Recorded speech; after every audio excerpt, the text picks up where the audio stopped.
yang mereka lakukan setiap hari. Oke. Ada juga yang memberikan dampak positif, misalkan memang kalau standar pendidikannya cukup tinggi, lalu memiliki background skill yang jelas atau terperinci, misalkan seorang akuntansi memang menguasai akuntansi, orang IT memang menguasai IT. Jadi pada saat diterapkan sebuah sistem yang baru, mereka bisa mengikutinya, bahkan bisa lebih cepat. Nah, seperti itu. Lalu atau tidak banyak berpengaruh, misalkan ditetapkan sebuah sistem, ternyata hanya begitu-begitu saja, berarti itu kan yang salah bukan hanya dari budayanya, tapi bisa jadi juga dari sistem manajemennya sendiri, seperti itu. Nah, di sini akan dijelaskan tentang pemimpinan, karena pemimpinan juga berpengaruh terhadap strategi perusahaan dan juga harapan karyawan. Peranan manajer adalah sebagai pemimpin, yaitu kunci bagi penerapan perubahan strategi. Sedangkan peranan pemimpin adalah menyusun arah perusahaan, mengkomunikasikan ini dengan karyawan, memotivasi para karyawan, dan melakukan tinjauan jangka panjang. Jadi peranan manajer itu lebih luas, seperti yang tadi saya sampaikan, lebih strategik. Lalu peran pemimpin itu menyusun arahan perusahaannya, mengkomunikasikan dengan karyawan. Jadi setelah manajer menciptakan sebuah strategi untuk mencapai goals, lalu para pemimpin perusahaan seperti kepala unit itu akan mengkomunikasikan kepada tim-timnya, lalu diberikan motivasi kepada karyawan, misalkan diberikan insentif seperti itu atau berikan jenjang karir, sehingga timnya bisa termotivasi untuk mencapai goals perusahaan. Jadi goals perusahaannya dapat, harapan karyawannya juga kena, seperti itu. Jadi selaras. Nah, di sini membangun disiplin kerja, karena untuk menjalankan strategi perusahaan, selain mengharapkan dari dan juga harapan karyawan, tentu saja harus diberikan regulasi seperti disiplin kerja. Di sini menurut Sastro Hadi Wiryo 2002 halaman 292, secara umum saja dapat sebutkan bahwa tujuan utama disiplin kerja adalah demi kelangsungan organisasi sesuai dengan motif organisasi atau perusahaan. Secara khusus tujuan pembinaan disiplin kerja para pegawai antara lain agar pegawai menepati segala peraturan dan kebijakan ketenagakerjaan. Terus yang B, agar karyawan dapat melaksanakan pekerjaan dengan sebaik-baiknya serta mampu memberikan pelayanan yang maksimal.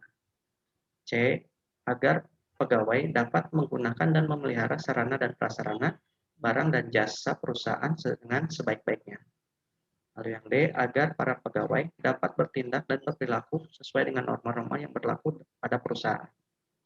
E, yang terakhir, agar pegawai mampu menghasilkan produktivitas yang tinggi sesuai dengan harapan perusahaan, baik dalam jangka pendek maupun jangka panjang. Jadi walaupun karyawan memiliki harapan-harapan, tentu saja kita juga harus memberikan regulasi agar tidak menyimpang dari aturan-aturan yang sudah ditetapkan oleh perusahaan. Seperti itu.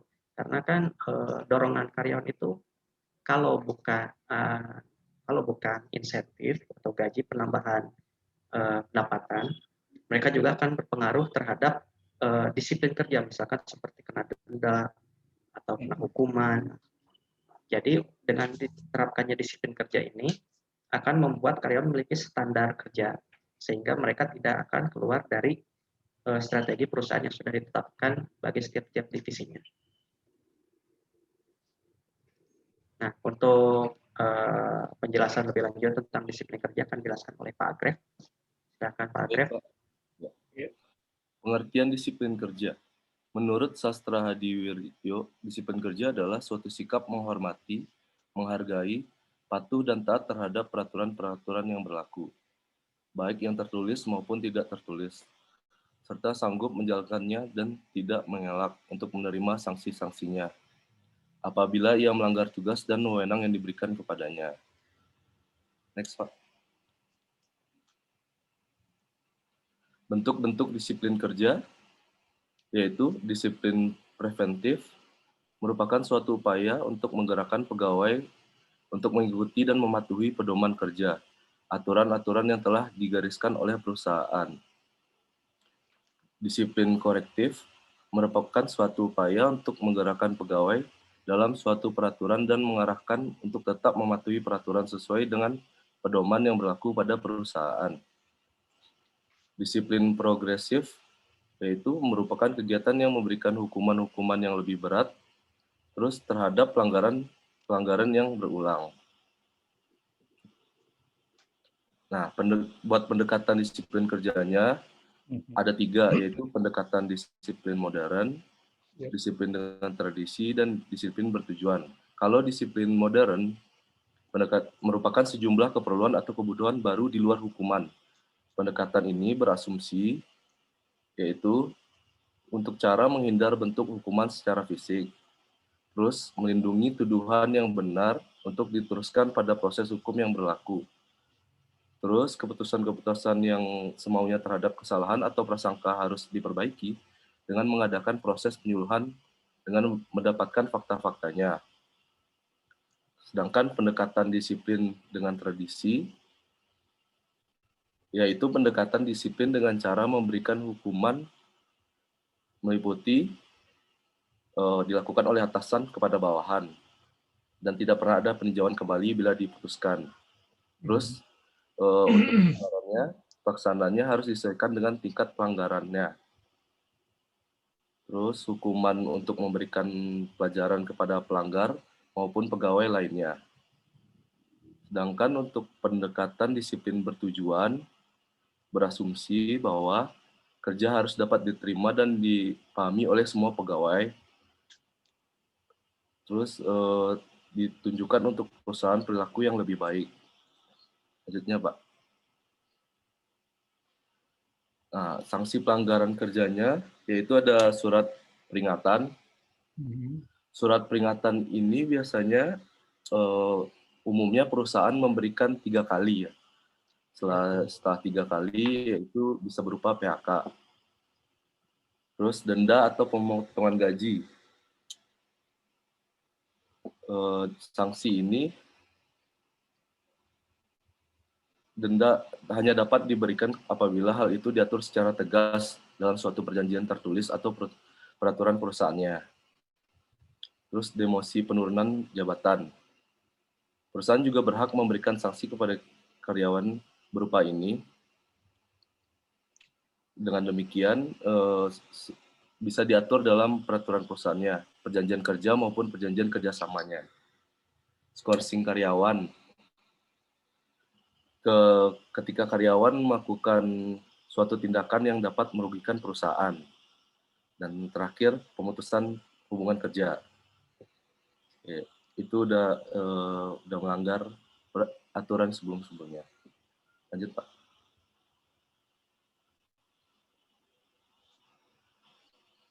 Mengatur dan mengelola disiplin. Untuk mengelola disiplin diperlukan adanya standar disiplin yang digunakan untuk menentukan bahwa karyawan telah diperlakukan secara wajar. Di antaranya, standar disiplin. Para manajer perlu mengumpulkan sejumlah bukti untuk membenarkan disiplin sebagai suatu model bagaimana tindakan disipliner harus diatur. A. Apabila karyawan melakukan suatu kesalahan, maka harus konsekuen dengan aturan pelanggaran. B. Apabila tidak dilakukan secara konsekuen, berarti karyawan tersebut melecehkan peraturan yang telah ditetapkan. C. Kedua hal di atas akan berakibat pemutusan hubungan kerja dan karyawan harus menerima hukuman tersebut. Penegakan standar disiplin. Pengadilan memerlukan bukti dari pemberi kerja untuk membuktikan sebelum karyawan bertindak. Next, Pak. Selanjutnya akan dibahas oleh Bu Hervina. Terima kasih atas waktunya, Pak Grif. Saya akan lanjut menjelaskan mengenai presentasi ini. Sebelumnya kan sudah dijelaskan mengenai tema ini menyesuaikan harapan karyawan dengan strategi perusahaan melalui komunikasi dan disiplin kerja. Rekan-rekan saya sudah menjelaskan mengenai disiplin kerja dan membangun komunikasi juga sudah dijelaskan. Ini lebih tepatnya sekarang membahas mengenai komunikasi interpersonalnya. Kalau komunikasi interpersonal ini adalah proses pertukaran informasi di antara seseorang dengan paling kurang seorang lainnya atau biasanya di antara 2 orang yang dapat langsung diketahui feedback-nya atau umpan baliknya. Kemudian selanjutnya Pak Wahyu.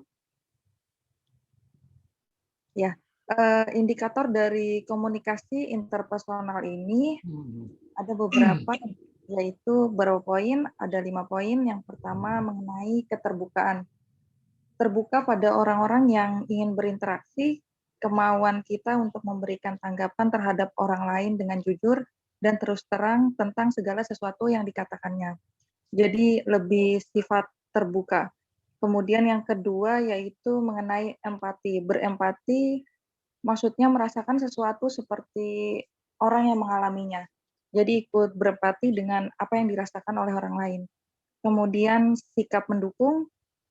Hubungan interpersonal yang efektif adalah hubungan di mana terdapat sikap saling mendukung.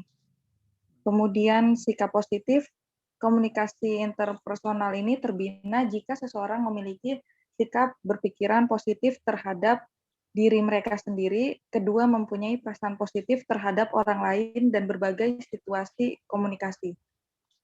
Kemudian yang kelima yaitu kesamaan, di mana dalam komunikasi interpersonal ini akan lebih efektif bila para pelaku komunikasi mempunyai nilai sikap, perilaku, dan pengalaman yang sama. Maka akan lebih berkenan untuk komunikasi interpersonalnya. Kemudian selanjutnya, klasifikasi mengenai komunikasi interpersonal ini, yang pertama ada interaksi intim, termasuk komunikasi di antaranya dengan teman baik, anggota family, dan orang-orang yang sudah mempunyai ikatan emosional yang kuat. Kemudian yang kedua yaitu percakapan sosial, merupakan interaksi untuk menyenangkan seseorang secara sederhana. Tipe komunikasi tatap muka penting bagi pengembangan hubungan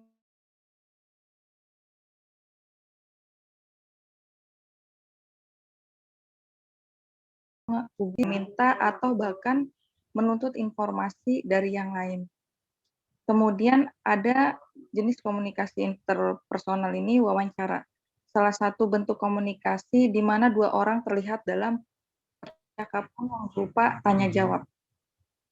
Kemudian selanjutnya slide-nya. Beberapa dimensi yang digunakan dalam mengukur tingkat kemampuan komunikasi dalam organisasi ada 4 poin. Yang pertama, bijaksana dan kesopanan. Merupakan sikap seseorang dalam mengambil tindakan atau keputusan yang objektif dengan memperhatikan etika, sopan santun, dan tata krama.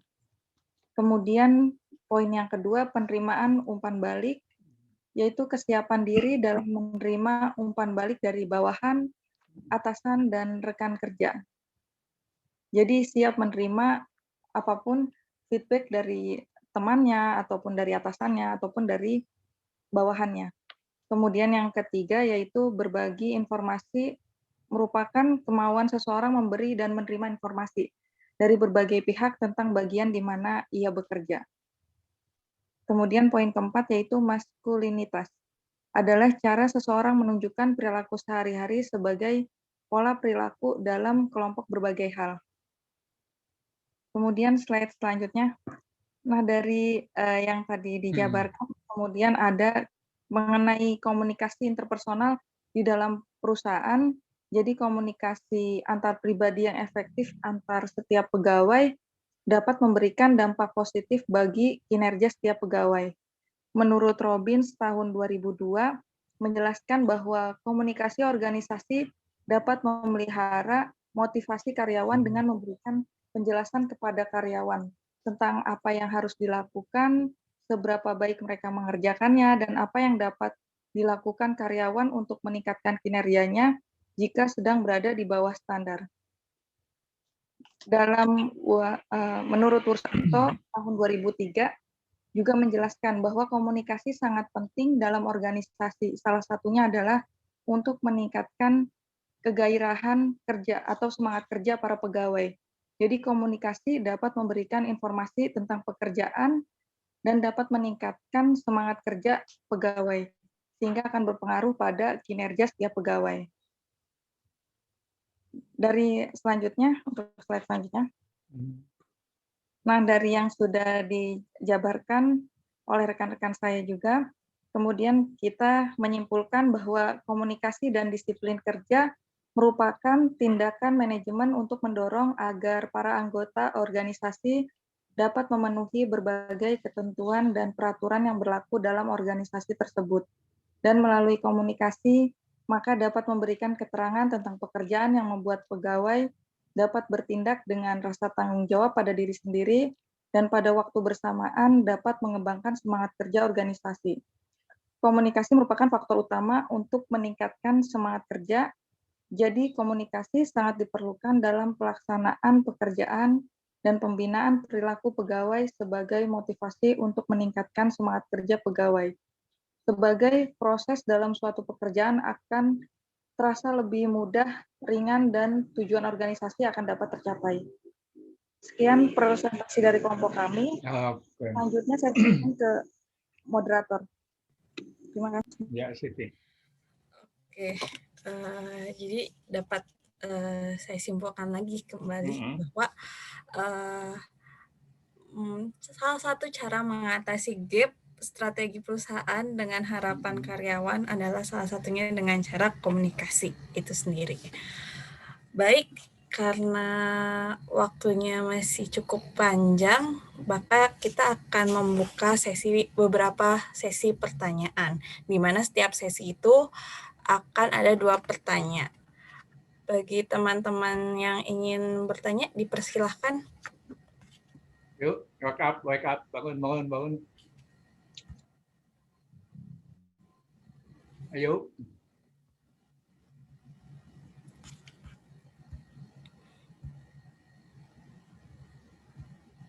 Kalau belum ada yang ingin bertanya, mungkin saya yang bertanya duluan ya, Pak. Boleh. Moderator bertanya.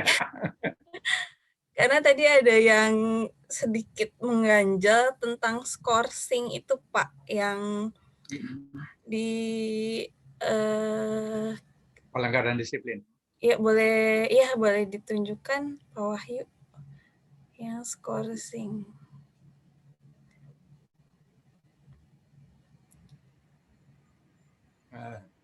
Nah, di sanksi pelanggaran kerja itu ada salah satunya scoring karyawan, di mana scoring itu kan seperti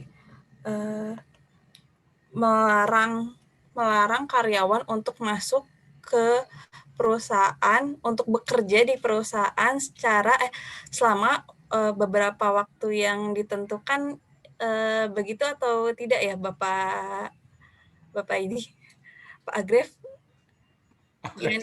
Siapapun kelompok kelima yang jawab. Yang kalau scoring ini di sini seperti apa ya Pak Agref, kelompok 5?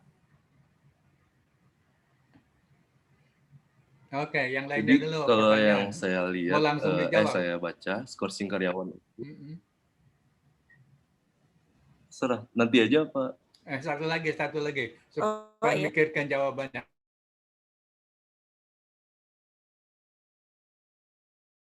Tanya tuh bagus tuh materinya. Assalamualaikum, izin bertanya. Sahabat tuh. Salam, Pak Brilian, silahkan. Ya, izin bertanya mungkin dari kami, bagaimana membangun komunikasi efektif antara atasan dan bawahan ya, terutama kita ketahui bahwa seperti tadi sudah disampaikan itu beda karakter, beda perspektif, kemudian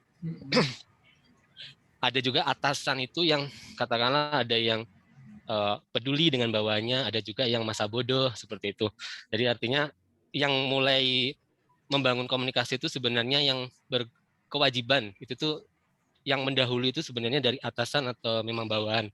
Kadang juga ada bawahan yang punya karakter yang ketika ada masalah mungkin mereka malu untuk mengutarakan atau mungkin ada hal lain sehingga komunikasi itu tidak bisa terbangun dengan baik.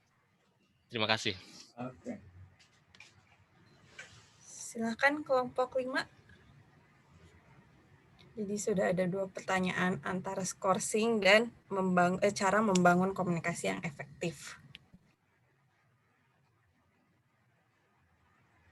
Ayo bagi tugas kelompok 5.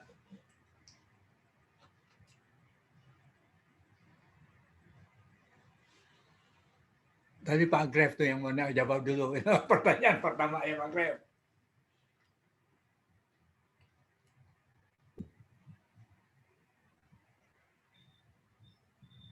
Untuk teman-teman yang lainnya boleh dipersiapkan pertanyaan untuk kelompok 5.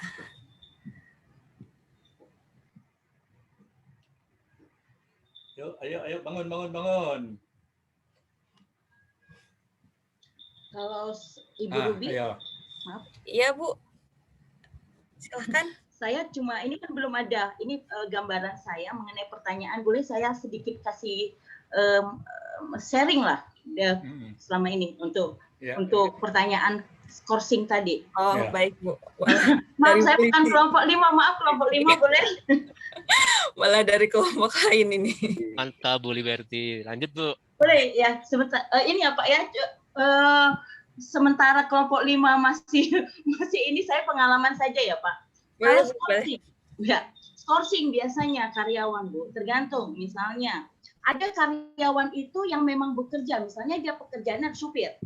Nah supir itu dia mengerjakan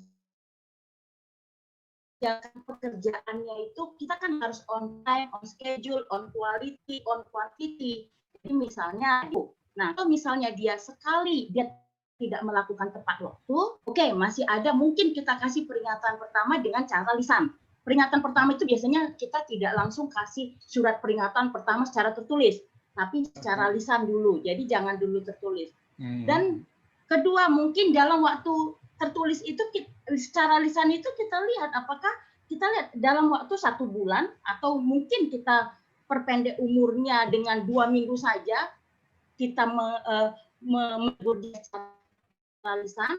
Kalau memang selama 2 minggu itu dia kayaknya si Bapak supir ini tidak berubah. Nah, kita baru kasih lagi surat peringatan pertama. Surat peringatan pertama secara tertulis. Nah, misalnya kalau dia tidak atau mungkin kita langsung skorsing. Biasanya skorsing itu udah berkali-kali sih. Sudah berkali-kali mungkin kita tidak langsung memberikan surat peringatan ketiga gitu. Jadi biasanya ketiga itu kan pemutusan hubungan kerja.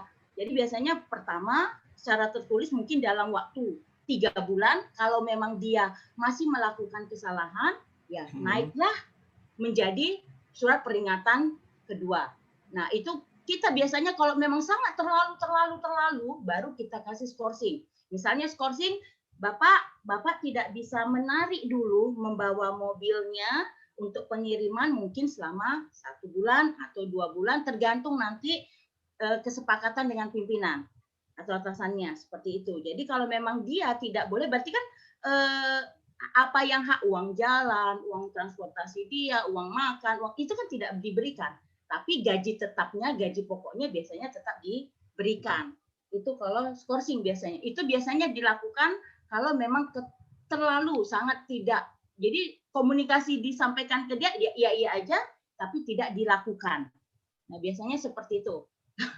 Kalau yang skorsing. Nah, kalau yang tadi untuk yang membangun komunikasi yang efektif dengan atasan dan bawahan itu memang biasanya untuk yang ini cuma gambaran ya Pak ya Bu, yang kalau kita di perusahaan gitu. Biasanya antara atasan dan bawahan misalnya levelnya adalah supervisor dengan anak-anaknya. Biasanya setiap pagi sebelum pekerjaan dimulai itu dilakukan meeting minutes. Jadi dikumpulkan semua, biasanya kita di pabrikan seperti itu. Kumpul, komunikasi, ayo siapa yang mau ini misalnya hari ini kita bekerja ini. Walaupun sudah tahu. Jadi ada kendala yang dilakukan misalnya yang dia ketahui mungkin sebelumnya hari kemarin itu harus diberitahu saat itu juga sebelum dilakukan pekerjaan itu. Jadi itu komunikasi dilakukan antara atasan dan bawahan. Misalnya yang setiap hari dilakukan. Tapi misalnya ada satu hal yang kita mau nyampaikan itu biasanya dilakukan biasanya sih dari atasan ke bawahan. Jarang sekali dari bawahan kalau tidak dipancing itu biasanya bawahan ya atau diam sampai kejadian tak baru ketahuan bahwa dipanggil ada masalah ini kenapa masalah baru mereka akan cerita bahwa Pak tadi mesinnya begini tadi materialnya begini tadi raw materialnya begini seperti itu. Tapi biasanya harus menurut saya harus yang atasan itu lebih peka dan lebih aktif untuk untuk mencari tahu seperti apa masalah di lapangan seperti itu. Jadi komunikasi antara atas dan bawah biasanya sih kalau kita tunggu, kalau di bawahan itu nggak dikorek-korek, mereka tidak akan, ya lebih banyak diam karena mereka takut kalau misalnya tambah ditanya, bisa jadi satu akan menambah lagi pekerjaan karena kamu harus begini. Biasanya harus atasanlah yang lebih aktif untuk mencari tahu, untuk mengkomunikasikan dengan bawahannya. Seperti itu, Ibu. Terima kasih. Ibu Lydia, sebentar Ibu mau ada yang ingin ditanyakan lagi karena porsi ini menarik ya Bu. Nah,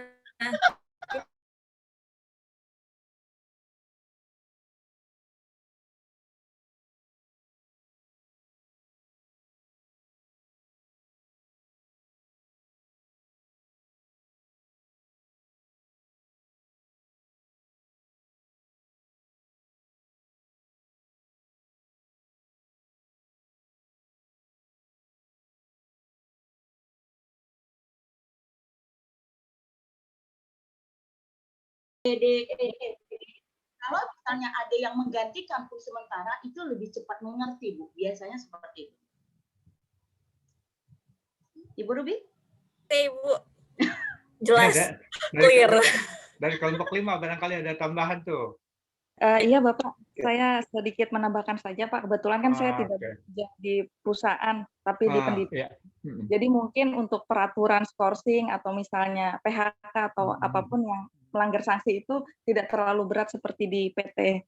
Cuma mungkin sedikit artikel yang saya baca mengenai skorsing ini, upaya membatasi kemerdekaan pekerjaan itu sebenarnya ada di Undang-Undang Pemerintah, yaitu di ketentuan pasal 155 ayat 3 Undang-Undang Nomor 13 Tahun 2003 tentang Ketenagakerjaan, Undang-Undang Naker menyebutkan bahwa pengusaha dapat melakukan penyimpangan terhadap ketentuan sebagaimana dimaksud pada ayat 2 berupa tindakan skorsing kepada pekerja atau buruh yang sedang dalam proses pemutusan hubungan kerja dengan tetap wajib membayar upah beserta hak-hak lainnya yang biasa diterima pekerja atau buruh.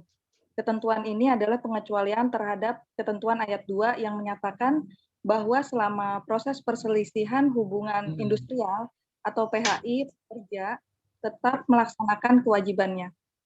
Pemberian skorsing ini dimaksudkan agar pekerjaan ataupun proses PHI tidak terganggu. Namun jika pemberian skorsing ini bukan dalam rangka untuk menjalani proses perselisihan hubungan industrial atau untuk PHK, secara prinsip meskipun ini merupakan wewenang perusahaan, namun harus ada rasionalisasi terhadap kebijakan tersebut, sehingga kepastian hukumnya terpenuhi. Pembatasan wewenang oleh undang-undang ini dimaksudkan agar perusahaan tidak semena-mena dalam memberikan sanksi kepada pekerjaannya.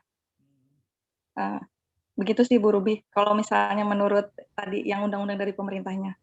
Oke, Ibu. Terima kasih, Ibu. Ayo, kelompok 5 Baik, untuk pertanyaan Pak Aprilian. Pak Aprilian ya Bu ya. Iya. Baik Pak April, mohon izin saya coba menjawab. Mohon izin kameranya sedang off dulu. Jadi untuk komunikasi efektif kaitan dengan atasan dan bawahan, pertama yang perlu kita perhatikan konteksnya dulu, apa yang mau dikomunikasikan. Jadi kita pastikan yang kita komunikasikan itu tidak keluar dari konteks permasalahan yang akan dibahas, sehingga kita akan menggunakan kalimat-kalimat yang lebih simple, yang lebih mudah dipahami, dimengerti, karena dengan mengetahui konteks kita akan singkat juga menjelaskan apa yang perlu dikomunikasikan ke bawahan tentunya. Kemudian yang perlu diperhatikan terkait dengan komunikasi efektif juga bagaimana cara menyampaikan komunikasi medianya gitu ya. Apakah cukup dengan telepon, apakah perlu dihadirkan secara langsung, seperti itu. Jadi kalau kita lihat kondisinya memang tidak memungkinkan dalam suasana telepon, berarti kita perlu mengadakan pertemuan ya dengan secara langsung, misalnya dengan bawahan yang kita tegur gitu ya. Dan penyampaian komunikasi, kalau misalnya ada hal-hal yang perlu dikomunikasikan dengan bawahan, misalnya kaitan dengan pekerjaan yang lalai seperti itu, juga langkah baiknya dikomunikasikannya langsung dengan yang bersangkutan, artinya tidak terlihat adanya seperti teguran dengan lingkungan teman-temannya gitu, sehingga tidak memperlihatkan kesalahannya dia di orang lain. Mungkin itu sedikit tambahan dari saya, teman-teman yang lain bisa menambahkan. Forum komunikasi supaya efektif di perusahaan itu biasanya bentuknya apa? Forumnya. Bagaimana, Prof? Mohon izin. Kan ada membina komunikasi efektif karyawan dengan bawahan kan? Forum yang biasa dipakai di perusahaan itu apa? Boleh saya tambahkan ya, Prof?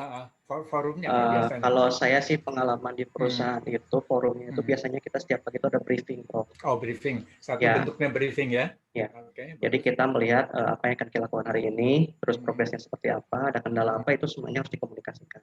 Semuanya ada hal yang lain juga, Prof, yang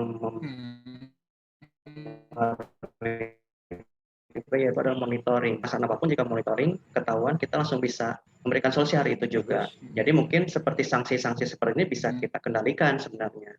Seperti itu. Jadi tidak sampai sebuah masalah menjadi besar. Justru yang memang yang benar itu yang tadi kata Bu Lydia, komunikasi itu harusnya dari atasan ke bawahan. Jika bawahan yang berinisiatif ke atas itu berarti sudah sesuatu yang besar. Seperti demo kan itu udah suatu suatu komunikasi yang tidak baik yang menghasilkan suatu dampak yang besar yang dapat merugikan perusahaan. Yang bagus itu misalkan kita setiap hari briefing, jadi setiap orang setiap ada keluhan langsung memberitahukan, ada masalah langsung kita carikan solusinya. Jadi tidak sampai membludak semuanya langsung di-clearkan pada hari itu juga. Nah, ada nggak forum rapat yang melibatkan bawahan? Ada nggak? Kalau forum rapat paling per divisi ya, Prof. Kalau sampai keseluruhan seperti itu biasanya kalau generalisasi dari direksi biasanya kalau yang sampai sebesar itu. Jadi tidak pernah ada rapat mengundang bawahan untuk mendengarkan harapan mereka, keluhan mereka, nggak pernah ada? Nggak ada. Paling cuma sampai divisi mereka kan supervisor aja. Jadi misalkan bawahannya menginginkan ini, misalkan kenaikan gaji atau insentif, itu nanti dari supervisor nanti mereka akan menyampaikan kepada pihak direksi seperti itu. Jadi jangan sampai demo. Kalau demo itu kan forum yang tidak dikehendaki. Ya, betul. Ya, itu untuk menghindari hal seperti itu. Jadi setiap harapan-harapan yang muncul itu langsung ditanggapi. Dengan monitoring itu sih yang lebih penting. Oke, ya Gus. Silakan Siti Ruby. Ayo lanjut. Untuk karena sesi pertama sudah terjawab semua, maka kita akan buka sesi pertanyaan kedua. Maaf, masih boleh menanggapi? Boleh. Boleh, Pak. Siap. Menarik ini sepertinya komunikasi ini. Jadi saya terima kasih sudah dijelaskan yang pertanyaan saya ya. Berarti mungkin memang kondisi di lapangan memang seperti itu dan beberapa sudah mengalami ya. Artinya berarti cukup jelas di saya. Terima kasih. Mungkin saya ingin menambahkan yang terkait pertanyaan Bu Ruby poin 1 terkait scoring ya. Ingin menambahkan, jadi tadi yang disampaikan Bu Liberty saya setuju, yang mana memang proses scoring ini tidak ujuk-ujuk ada scoring di sana. Biasanya di perusahaan itu ada proses SP1, kemudian berapa lama lagi SP2 dan sebagainya. Dan ini kaitannya dengan aturan yang disampaikan oleh Bu Hervina, memang ada aturan tertentu sesuai peraturan tersebut. Dan biasanya memang di perusahaan juga sebagai leader ya, terutama manajer atau atasan itu ada kesempatan di situ sebelum proses SP pun ada metode CMC ya, yaitu coaching, mentoring, dan counseling biasanya. Yang mana di sana ada kesempatan untuk komunikasi dua arah antara atasan dan bawahan. Barangkali nanti misalkan sebenarnya ada apa sih permasalahannya, kemudian nanti dari sisi atasan biasanya memberikan arahan, kamu itu harusnya seperti ini atau seperti apa gitu. Nah, kemudian nanti di sana itu akan dimonitoring apakah sesuai dengan harapan yang sudah disampaikan oleh atasan atau tidak. Nah, artinya ketika itu monitoringnya gagal, biasanya SP itu baru muncul seperti itu. Terima kasih. Yang poin 2 cukup jelas. Terima kasih kelompok 5. Oke, Pak. Terima kasih juga atas tambahan jawabannya atas pertanyaan scoring. Maka sesi 2 akan dibuka bagi teman-teman yang ingin bertanya. dipersilahkan. Yuk. Pak Edi, Halo, Pak Bu Zul Ruby. biasanya nih. Ya, ayo. Halo Bu Ruby, Halo Pak Aris Bu. Pak Aris, iya. Silakan Pak. Oke. Pertanyaannya ini Bu, jadi bisa diberikan contoh nggak komunikasi interpersonal itu penerapan dalam perusahaan seperti apa? Karena saya lihat tadi banyak di pengertian, lebih ke penerapan di lapangan. Seperti itu aja Bu. Terima kasih Bu Ruby. Oke Pak, jadi contoh komunikasi interpersonal dalam suatu perusahaan ya Pak? Betul Bu. Kita save dulu. Dan pertanyaan kedua.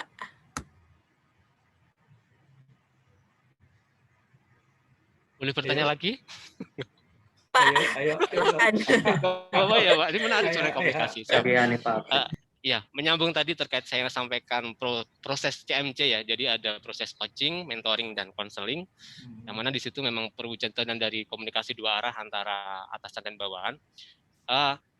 Selama ini mungkin di beberapa perusahaan itu cukup efektif menerapkan pemetaan ya antara karakter dari karyawan itu menjadi 4 kuadran biasanya. Jadi ada kuadran golongan karyawan itu yang mampu dan mau, kemudian mampu dan tidak mau, ada juga yang tidak mampu tapi mau, ada juga yang tidak mampu dan tidak mau.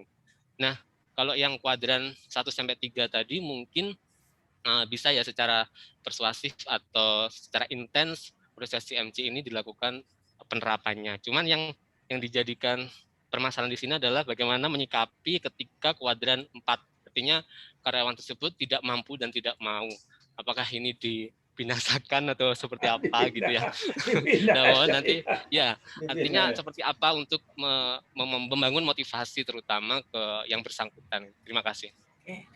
Jadi cara bagaimana mengatasi karyawan yang tidak mampu dan tidak mau ya Pak, seperti itu. Oke, baik. Kalau yang mampu tidak mau diapain? Mampu tapi tidak mau kerja, diapakan? Nah, itu mungkin pertanyaan juga, Pak. Jadi kita menanyakan beberapa kuadran ya, di mana yang karyawan yang tidak mau tapi mampu, tidak mampu dan tidak mau, dan mampu tapi tidak mau. Begitu. Silakan kelompok 5. Pendapatnya dipersilahkan. Tambah 1 pertanyaan dong, Bu Ruby. Oh, boleh Pak, boleh. Nah gitu dong Pak muncul. Ayo Pak Jul. Menurut kelompok 5, seberapa penting kemampuan perusahaan itu melakukan konflik manajemen atau memanage konflik, dan ada kaitannya nggak sih sebenarnya konflik ini terhadap pelanggaran-pelanggaran yang dilakukan oleh karyawan begitu? Oke. Jadi seberapa penting maksudnya ya Pak? Ya, jangan-jangan gara-gara konflik kemudian akhirnya ada satu karyawan yang menjadi turun kinerjanya, akhirnya dianggapnya malah melanggar, padahal sebenarnya sumbernya bukan dari sana, justru karena ada konflik sesama karyawan ataupun permasalahan begitu ya. Karena kan kita dengar istilah ada yang namanya toxic employee begitu. Nah itu apa pengaruh ke komunikasi dan kepemimpinan untuk mengatasi hal seperti itu di dalam kantor, dalam perusahaan? Jadi pertanyaannya seberapa penting kemampuan perusahaan dalam mengatasi konflik manajemen, dan apa sih hubungannya antara konflik manajemen dan pelanggaran karyawan itu sendiri? Begitu ya Pak? Ya betul. Oke. Iya. Ayo kelompok 5 ada 3 pertanyaan sekaligus untuk sesi ini. Silahkan diskusikan. Oke, saya coba. Jadi Pak Bung nanya juga tuh, udah nanya-nanya saya tuh. Gimana moderator? Sesi selanjutnya aja nanti. Sesi selanjutnya, baik. Ya, karena ini udah 3 pertanyaan juga. Silakan Pak. Bagus. Ya. Mungkin saya mau menjawab pertanyaannya Pak Pak Jul nih yang terakhir dulu nih, kaitannya dengan seberapa penting manajemen konflik dalam suatu perusahaan gitu ya. Menurut saya sangat penting sekali adanya manajemen konflik dalam suatu perusahaan dan mengatur bagaimana pemetaan setiap adanya masalah gitu ya.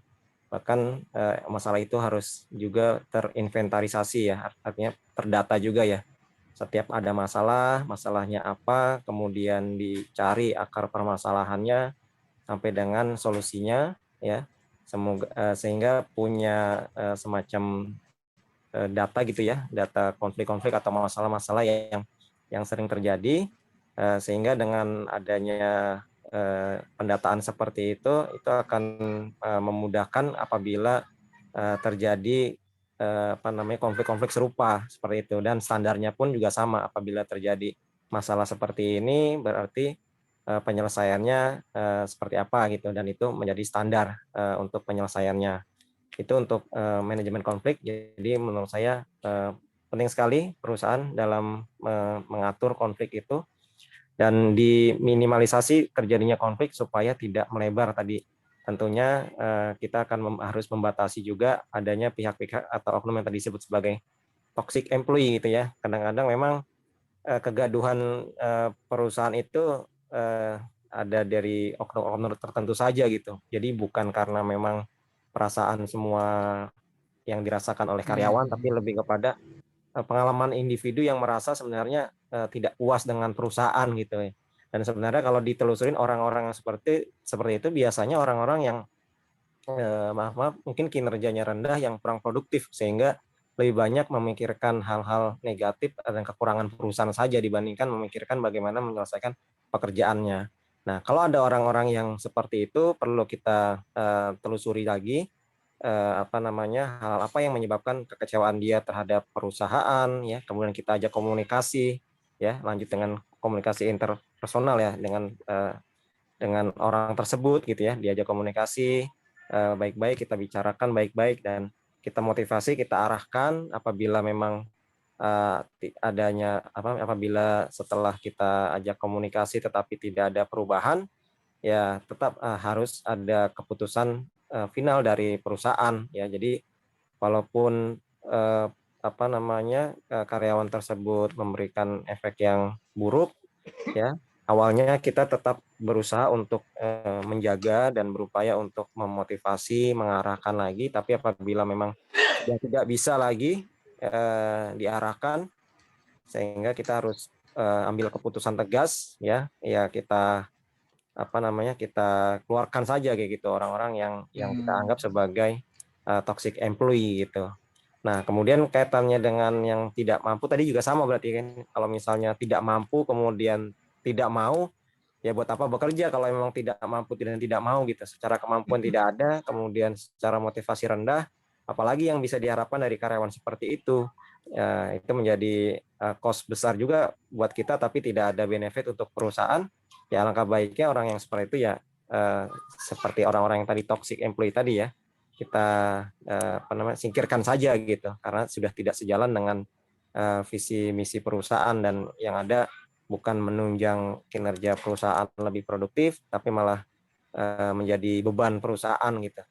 Mungkin itu kali ya, sebagian saja yang bisa saya jawab supaya ada jawaban juga dari teman-teman yang lain untuk memberikan warna diskusi kita pada sore hari ini. Terima kasih Prof dan moderator. Saya kembalikan ke moderator. Boleh saya menambahkan soal yang manajemen konflik. Ini sebenarnya ada pengalaman unik sih sebenarnya tentang manajemen konflik. Ternyata manajemen konflik juga bisa meningkatkan tingkat kreativitas untuk karyawan lainnya. Seperti contohnya kan kita itu punya sales, mereka masih menggunakan catatan manual. Kita coba rekrut satu sales, ternyata dia memang udah sangat pandai, handal untuk menggunakan teknologi handphone, Pak. Jadi dia mulai untuk melakukan order dengan online, chatting WA dengan konsumen, dengan toko-toko, dengan retail, dan membuat sales yang lain menjadi iri melihat hal itu, menjadi tidak nyaman. Dan jadilah suatu konflik, mereka mengadu kepada atasannya supervisor. Jawaban supervisornya adalah, Ya kalau dia bisa, kenapa kalian tidak? Malah dibiarkan kayak gitu. Jadi mereka berusaha bukan menjadi kinerja menjadi turun, tapi malah mereka juga mencoba untuk kreatif dengan cara yang sama. Mereka mengikuti juga. Karena kalau misalkan mereka, kan sistemnya kan kalau nggak survive, berarti kan harus keluar. Itu aja kan kalau dalam pekerjaan. Apalagi dengan melihat rekan kerja yang memang memiliki tingkat kreativitas yang tinggi. Itu menjadi motivasi juga ternyata. Jadi sehingga sales yang lain juga melakukan yang sama, dan mereka juga malah menjadi dampak positif. Transaksi mereka juga menjadi lebih banyak. Seperti itu. Kadang konflik manajemen juga ada yang direncanakan seperti itu sih Pak. Tidak selalu terjadi karena adanya gesekan antar karyawan. Dan terus untuk yang tadi tentang yang Pak April, bahwa ada karyawan yang mampu tapi tidak mau, seperti itu ya kan ya. Nah ini tidak maunya tidak mau, kenapa? Apakah bayarannya kurang atau pekerjaannya tidak sesuai? Nah, itu harus dibicarakan lagi. Misalkan kalau memang dia mampu untuk mengerjakannya, nah lihat dulu benefitnya. Kalau misalkan ya silahkan kamu inginnya apa, kita cari sama-sama jalan tengahnya, benefit untuk perusahaan dan juga benefit pada karyawan itu. Kalau memang dia memang memiliki kemampuan lebih, nanti kita lihat diberikan target apakah sesuai atau tidak dengan pencapaiannya, dan jika memang menyampai ya bagus, jadi dua-duanya mendapatkan benefit yang sama untuk perusahaan maupun karyawan tersebut. Seperti itu. Oke, di perusahaan ada nggak upaya-upaya dari pimpinan untuk memberikan feedback terhadap kinerja setiap pegawai? Ada nggak? Ada Pak, kan seperti ya?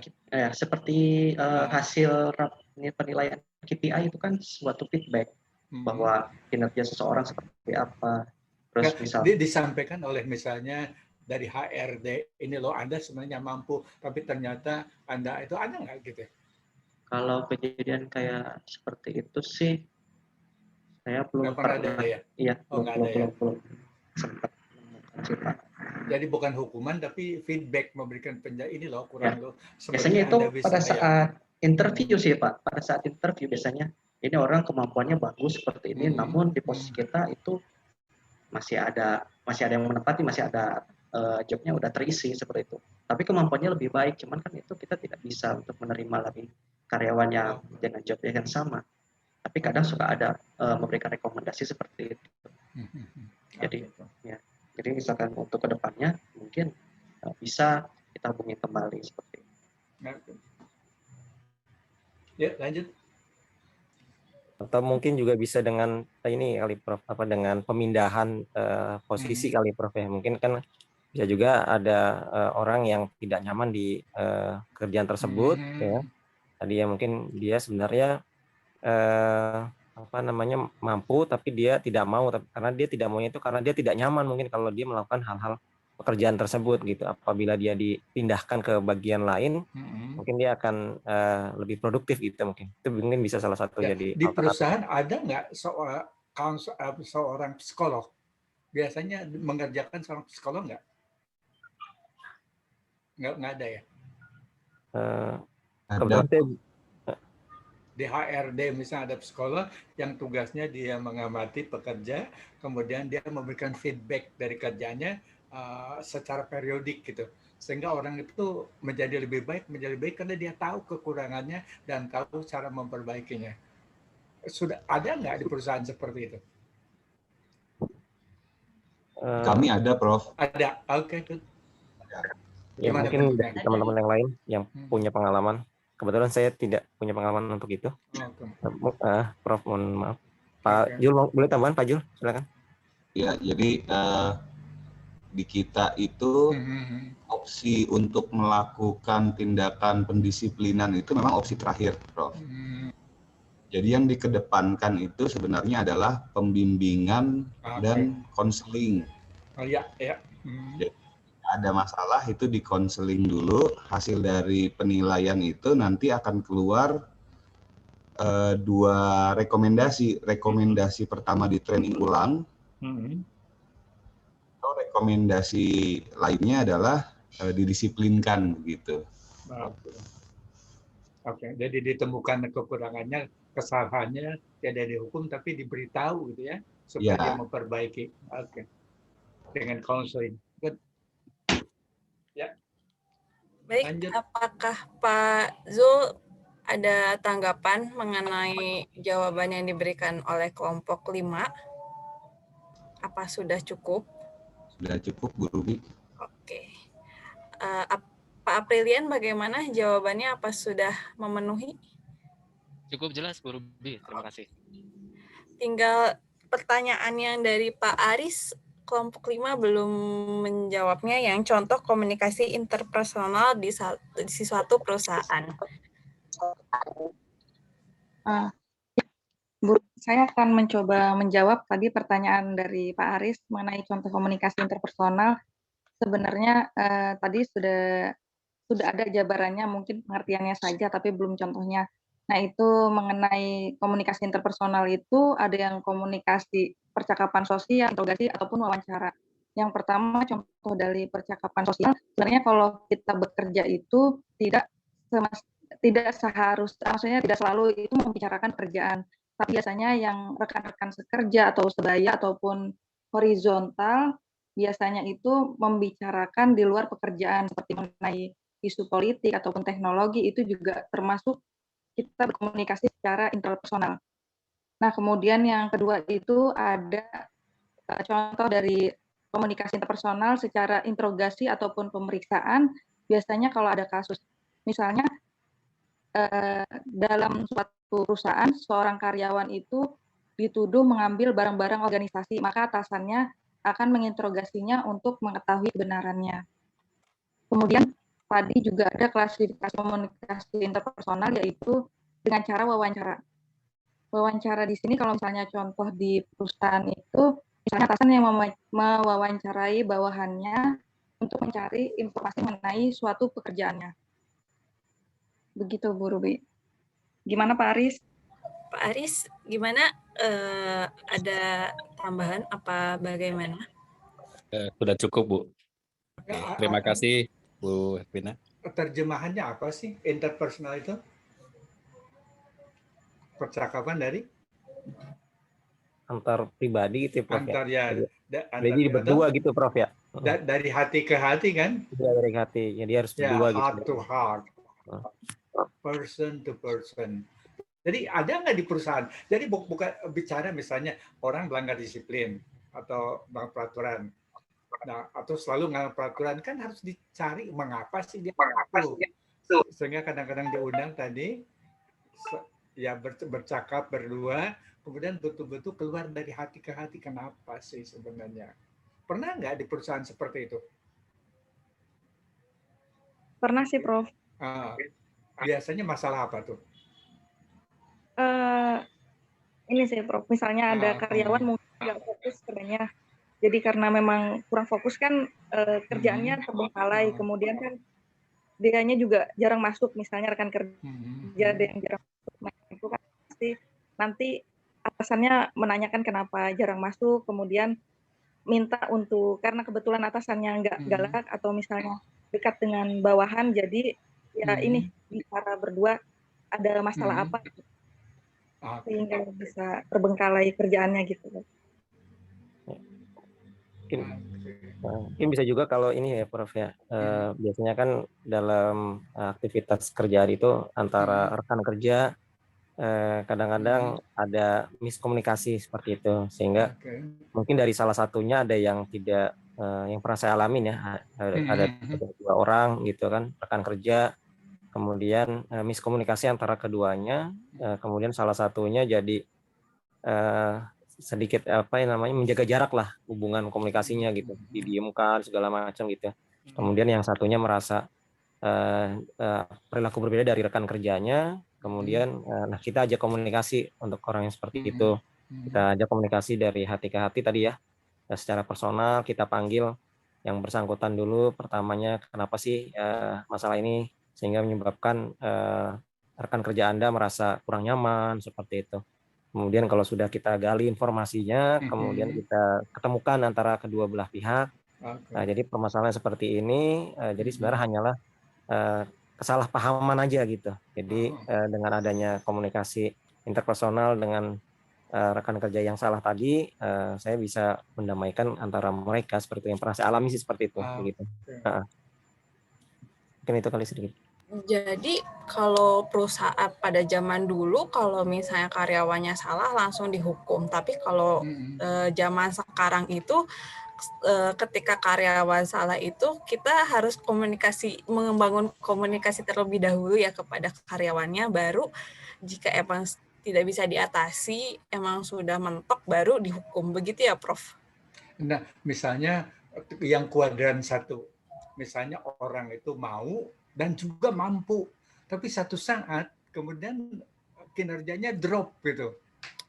Nah kan pimpinan kan sayang kalau itu misalnya dihukum kemudian diskor, kan kemudian dia dekati, ditanya what is happening, apa yang terjadi, apa sesuatu, itu barangkali itu heart to heart, dari hati ke hati. Anda jangan bicara pekerjaan, tapi coba Anda pribadi Anda apa sih yang akan terjadi, apa yang terjadi, apa yang jadi hambatan Anda. Padahal Anda sebenarnya hebat, Anda punya kemampuan, tapi kok dalam 3 bulan terakhir ini drop betul. Nah, pernah ada gitu nggak? Kemudian jadi bicaranya betul-betul hati ke heart to heart, person to person. Sering nggak atau jarang di perusahaan? Mungkin saya mau nambahin ya, Prof. Ya, silakan. Ya, kebetulan ini pengalaman pribadi nih, Prof. Ya, di tempat kerja saya, mungkin dulu tahun 2019-an akhir lah. Kebetulan sih, ya memang secara performan saya sih lumayan, Prof. Performanya. Waktu itu sempat ada drop karena masalah personal gitulah, jadi performanya turun. Nah, atasan saya kebetulan salah satu teman baik juga gitu, jadi atasan jadi teman, tapi kita tetap profesional secara kerja ya, Bro. Jadi dia melakukan diskusi sih, lebih sama saya diskusi, karena kita sudah tahu mana kapan teman dan kapan profesional, jadi kita bicara heart to heart sih, Prof. Jadi kendalanya apa, terus dari dia, dari atasan juga memberikan masukan, kamu lagi kurangnya seperti ini, dan umumnya sih kalau perusahaan sekarang banyak melakukan hal-hal seperti ini, ya, terutama multinational company sih, Prof. Kalau saya lihat, Prof. Karena kan multinasional mostly kan yang bekerja adalah profesional ya. Kalau perusahaan lokal kan kebanyakan masih apa?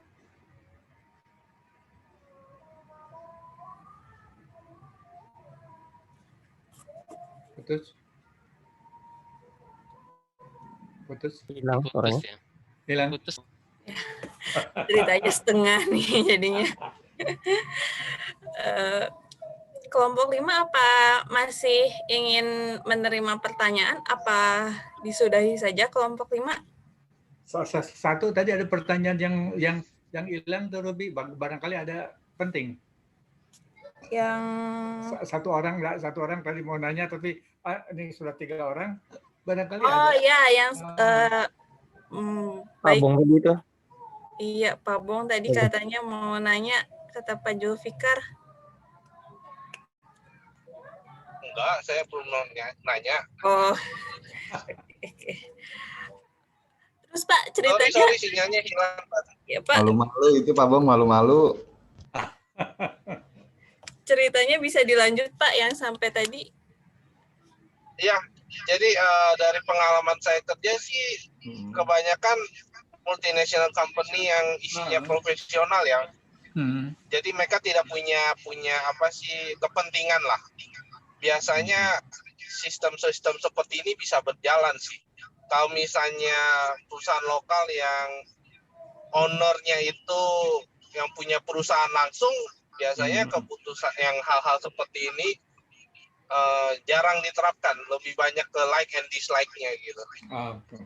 Jadi kalau misalnya ownernya merasa walaupun performanya udah bagus selama setahun, terus tiba-tiba dia kurang bagus 3 bulan terakhir, itu kalau ownernya udah nggak suka ya udah gitu. Jadi sistem-sistem seperti itu berjalan gitu.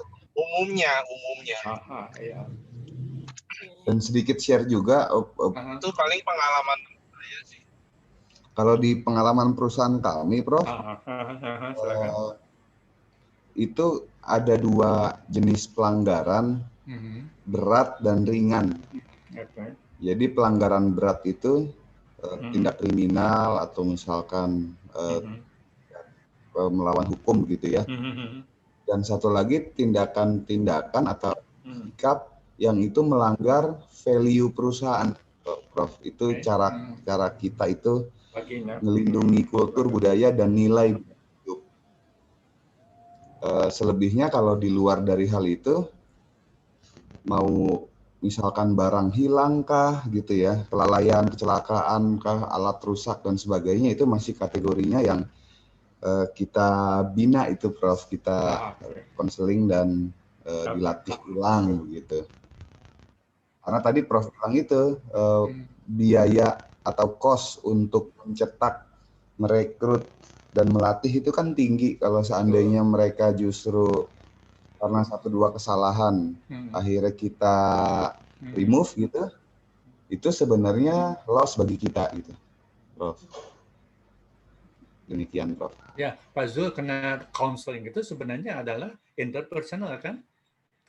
Pada saat counseling itu kan komunikasinya betul-betul komunikasi interpersonal. Harus membuka diri, harus segala macam, ya. betul.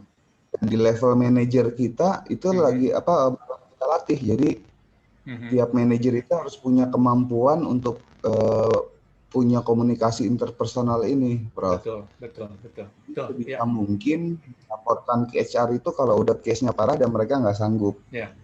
Di pegawai negeri itu untuk semua eselon 3 harus tahu memberikan counseling dan tahu memberikan feedback kinerja setiap orang. Betul. Karena kalau itu belum dilakukan, si atasannya akan kena ini juga, Prof. Kena apa namanya? Kena warning begitu. Warning. Okay. Good. Ya. Oke, Ruby. Mungkin disudahi saja ya, Prof, karena udah 5:30 juga. Oke. Terima kasih kepada kelompok 5 atas materi penjabaran materi dan jawaban atas pertanyaan-pertanyaan teman-teman. Terima kasih juga teman-teman yang sudah bertanya, sudah berpartisipasi meramaikan pertemuan hari ini. Saya undur diri, mohon maaf apabila ada kesalahan. Saya kembalikan lagi ke Pak Profesor Entang. Assalamualaikum warahmatullahi wabarakatuh. Waalaikumsalam warahmatullahi wabarakatuh. Terima kasih, tepuk tangan untuk kelompok 5. Baik, saya tidak akan bicara tentang materi, materinya sudah bagus, semua pertanyaan dijawab dengan baik. Saya akan bicara tentang apresiasi saya terhadap kelompok 5 itu karena Anda membahas paling tidak 9 variabel. Ya, satu variabel yang pertama. Ini semuanya bisa ditindaklanjuti, bisa dijadikan judul untuk tesis Anda. Yang pertama, Anda bicara interpersonal communication.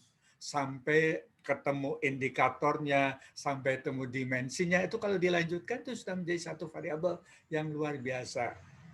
Jangan lupa di samping interpersonal juga ada komunikasi intrapersonal. Ya, hubungan berkomunikasi dengan diri pribadi. Kadang-kadang orang, saudara kadang-kadang konflik dengan dirinya sendiri, itu harus diselesaikan. Ya, antara pergi dengan tidak, antara menyelamatkan diri dan tidak, itu pada diri sendiri itu kadang-kadang ada konflik. Jadi itu yang namanya hubungan komunikasi intrapersonal. Kalau ini interpersonal, ini variabel yang pertama yang bagus untuk dilanjutkan. Variabel yang kedua, disiplin kerja. Nah, disiplin kerja itu berpengaruh terhadap komitmen, berpengaruh terhadap kinerja, berpengaruh terhadap yang lainnya. Jadi ini bagus sekali adalah masalah disiplin kerja, ketaatan pada peraturan perundang-undangan. Yang ketiga adalah Anda bicara tentang komitmen organisasi. Nah ini komitmen organisasi itu luar biasa bagusnya, karena apabila orang tidak komit terhadap organisasi, maka organisasi akan menjadi lemah. Itu bisa jadi variabel yang sangat menarik. Yang berikutnya yang Anda sampaikan adalah trust. Bahwa trust itulah kepercayaan dalam bekerja, mutual trust. Itu harus bisa digali bahwa ini dapat berpengaruh terhadap banyak hal.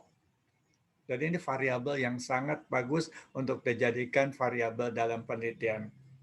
Yang berikutnya adalah goal setting. Anda bicara selalu goal, berangkat dari titik awal untuk mencapai tujuan. Nah, goal ini ditentukan kita sebelum berangkat. Oleh karena itu, Stephen Covey menyebutnya adalah start from the end in mind. Jadi, start from the end in mind. Jadi sebenarnya kita memulai sesuatu dari ujung. Jadi goalnya ini kita belum berangkat untuk mencapai ini, baru langkah 2, langkah 2, langkah 3, langkah 4, langkah 5. Ini variabel yang sangat bagus, goal setting. Lalu di tempat Anda juga ada budaya kerja. Tadi dibahas tentang budaya kerja. Budaya kerja, vision, mission itu harus dikomunikasikan kepada semua pimpinan, semua karyawan sehingga tahu apa yang ingin dicapai. Ini yang dinamakan share vision. Dan ini melalui komunikasi baik yang top down maupun yang bottom up. Bukan bottom up. Tapi bottom up. Jadi atasan itu harus tahu keinginan bawahan. Oleh karena itu di awal orang HRD harus mengadakan inisiatif melakukan yang namanya building working commitment.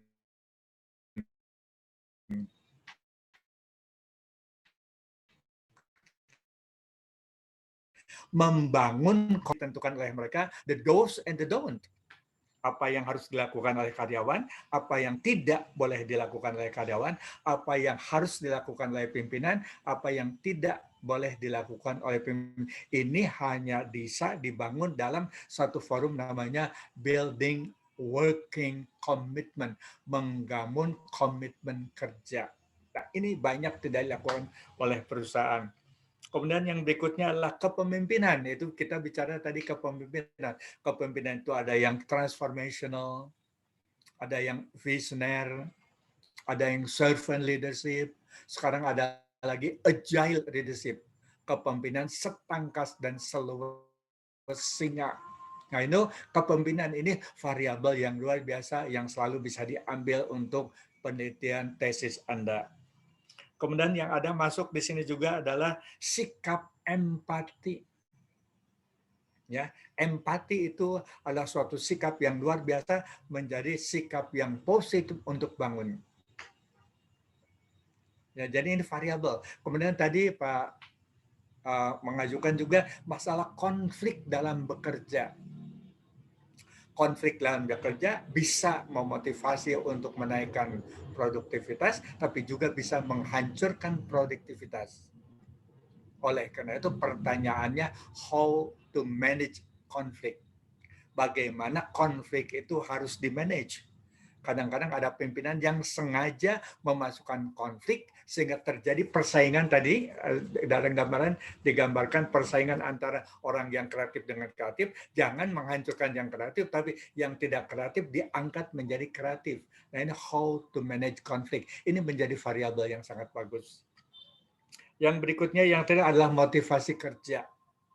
Motivasi kerja itu juga berpengaruh terhadap banyak hal, terhadap komitmen berpengaruh, terhadap kinerja berpengaruh, terhadap produktivitas berpengaruh, semuanya berpengaruh. Dan kalau kita bicara motivasi kerja, bisa yang sifatnya intrinsik, yang dorongan yang dari dalam diri seseorang, keinginan untuk maju, keinginan untuk berprestasi, keinginan untuk mendapat sesuatu yang hebat, keinginan untuk mengabdi, tapi juga ada yang sifatnya ekstrinsik dari luar. ingin mendapat pujian, ingin mendapat penghargaan, ingin mendapat hasil yang baik, ingin mendapat segala macam, itu bisa ekstrinsik. Ini bisa dijadikan variabel yang sangat bagus untuk penelitian Anda. Jadi ini silakan nanti kalau ada yang tertarik Anda baca-baca lanjut tentang ke-9 variabel ini, dan ini kemudian semuanya sudah diungkapkan oleh tugas yang dibuat oleh kelompok 5. Dari tugas ini sebenarnya Anda bisa membangun judul tesis yang Anda nanti akan lakukan. Mana yang tertarik, pelajari, kembangkan, mengapa ini penting, cari jurnal. Jadi kalau sudah tertarik pada satu aspek, cari minimal 10 sampai 20 jurnal yang membahas tentang masalah yang Anda tertarik itu. Baca, teliti, jangan dulu menentukan itu, tapi baca, bukan catatan. Cari buku yang ada hubungan dengan sesuatu yang dekat Anda, catat catatan kecil, simpen itu yang nanti memudahkan Anda dalam membuat judul tesis, sehingga judul tesis itu tidak dilakukan dengan cara ngetok-ngetok kepala, ini apa ya yang harus keluar, ini apa. Tapi dari bacaan-bacaan semacam ini dijadikan judul tesis yang Anda akan garap untuk tugas akhir. Nah, jadi dari makalah-makalah semacam ini sebenarnya kita bisa gali apa yang akan kita teliti, kita tertarik pada bidang apa, kemudian baca, cari jurnal, dari jurnal itu nanti Anda punya insight bahwa saya tertarik pada ini di perusahaan ini dan saya akan coba teliti. Jadi jangan sampai ada 15 orang semuanya variabelnya adalah kinerja pegawai perusahaan. Banyak yang lain, tidak harus kinerja dijadikan variabel dia. Komitmen bisa, ya, kemudian keterlibatan bisa, kemudian produktivitas bisa, kemudian apa itu banyak sekali, tergantung pada grand design-nya. Makanya kalau baca teori, Anda bisa tahu meletakkan mana yang jadi faktor ekstrogen, endogen, mana yang jadi variabel terikat, mana yang harus dijadikan variabel bebas. Jadi itu harus keluar dari teori dan tidak dari dasar ketok-ketok kepala. Karena kepala itu terbatas. Jadi baca, baru menemukan. Jadi saya baca ini saja sudah menemukan 9 variabel yang sangat bagus untuk dijadikan tesis Anda. Jadi terima kasih untuk kelompok 5 yang menginspirasi kita semua untuk membuat mondekan. Oke, saya kira cukup pertemuan ini. Kembali terima kasih untuk kelompok 5. Dan yang terakhir nanti pertemuan kita yang terakhir kelompok 6 membahas tentang apa yang terakhir? Yang kelompok 6 akan membahas Sabtu depan adalah kita bicara tentang pemeliharaan hubungan kerja. Ya, hubungan kerja antara perusahaan dengan karyawan setelah tahu bahwa inilah harapan karyawan, ini harapan pimpinan, harus ada encounter, ada pertemuan. Jadi jangan sampai ada gaps antara harapan karyawan dengan harapan perusahaan. Harusnya dua-duanya ada encounter, pertemuan tidak harus sama persis, tapi ada pertemuan, ada hal-hal yang bersamaan dan mungkin ada yang berbeda. Nah, yang bersamaan ini harus besar daripada perbedaan harapan mereka. Harus dijembatani dengan mulai komunikasi yang tadi banyak sekali, ada yang vertikal, ada yang horizontal, ada yang diagonal, ada yang interpersonal, dan ada juga melalui forum, rapat, briefing, barangkali pengarahan, sosialisasi, semuanya itu adalah forum-forum untuk menyatukan, menyelaraskan antara harapan karyawan dengan strategi perusahaan. Oke, saya kira terima kasih. Kembali terima kasih kepada Ibu Moderator yang sudah memimpin dengan sangat baik. Kembali kepada kelompok 5 dan berikan aplaus. Oke. Ya, jangan lupa, Bong, untuk sebelum diakhiri, difoto dulu untuk laporan terakhir. Oke. Siap, Prof.